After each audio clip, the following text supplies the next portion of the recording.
Hello, ladies and gentlemen. My name is Baraka Beckett, and today I'll be reviewing the Invincible Compendium 1.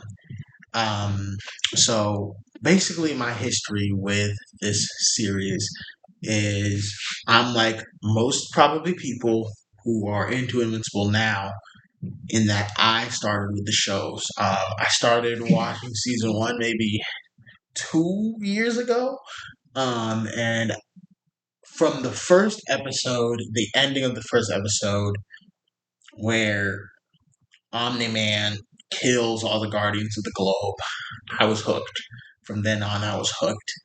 And I finished season 3 just recently, like most people, but I figured at a certain point I had to read the comics for no other reason than I'm tired of stuff kind of getting spoiled to me from the comic books. And I'm like, okay, I'd rather just read everything so I don't get any stuff spoiled. And I'm glad I did so. I mean, the comic book is good. That being said, being somebody who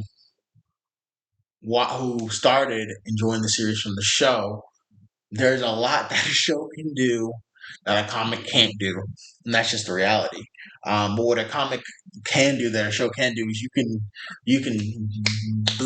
can fly through a comic. Like I read through this entire compendium, 1, 2, and 3 in about a month. So it was pretty quick. But as far as the first one goes, so this first compendium follows basically season 1 and season 2. So reading this first one maybe wouldn't isn't as intriguing to me as it was to read the other ones because I already knew what was going to happen. I'm already up to date on the show with as far as that comic book goes. So in reading it, I was just kind of reading stuff that I kind of knew was going to happen. It was fine. It was still enjoyable, but I knew it was going to happen, so it wasn't as intriguing to me.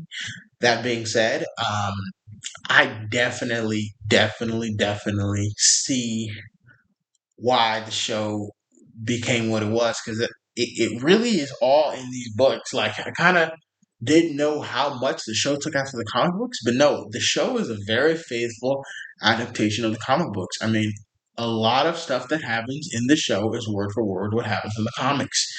That being said, something that did kind of get some getting used to is in the show when there was action, right? And you'd see a back and forth, you'd see an actual fight, but pretty much all the fights that occur in this compendium are over in a couple like frames, like, and I assume that just kind of to show the skill and strength the deficiencies between Invincible and the people he goes against. But he's beaten a lot of these villains in like a couple different comic boxes. Like one comic box, they show up, the villain shows up, and then by the next page they're already dealt with. You know what I mean? So it's something that in the show it doesn't really happen like that because you're seeing him fight.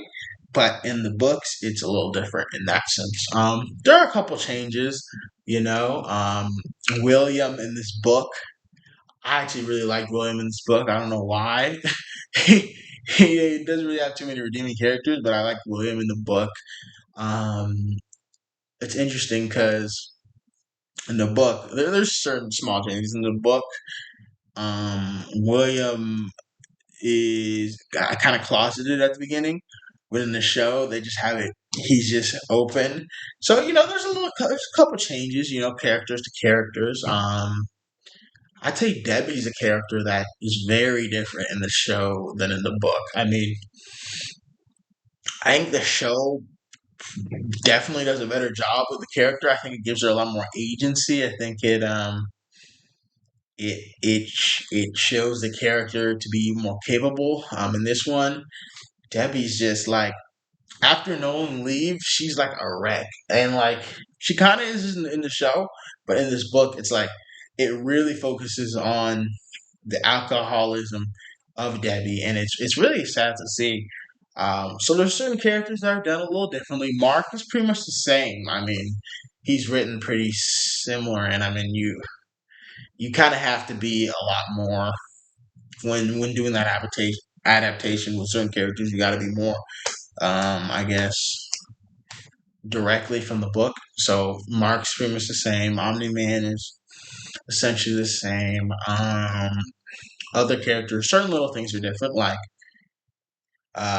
in season one of the show, where they went to college and had to go against Sinclair, that plot line of the Reaniman being abducted and stuff that occurred over the course of pretty much the whole. I mean, it occurred over like almost the whole compendium. I mean, it wasn't back to back like it was in the show. So obviously the show had to do certain things similar to episode two of the show where the aliens keep coming back. That is over the course of multiple issues. Whereas in the show, it's one episode, and it works for the show, and it works for the comic book. So it's it's different mediums, um, things of that nature.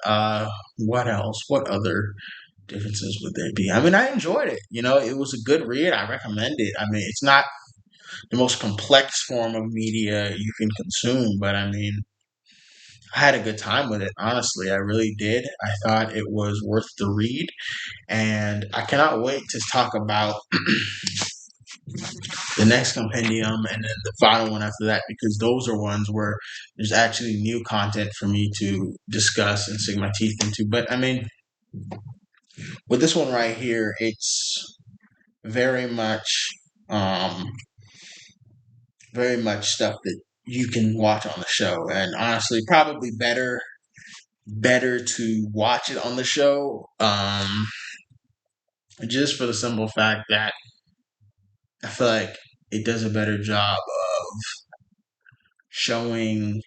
I mean, can I just be honest? I mean, the show is a superior way to consume the content. You just get the voice acting, the movement, you get the music, you get the cinematography, the animation. I mean, there's so much that the show gives you that the medium of a comic book just can't give you. But that being said, it's very much an enjoyable read, and I would surely recommend it. So that is my review of the first compendium. I'm going to be reviewing the other two, so stay tuned.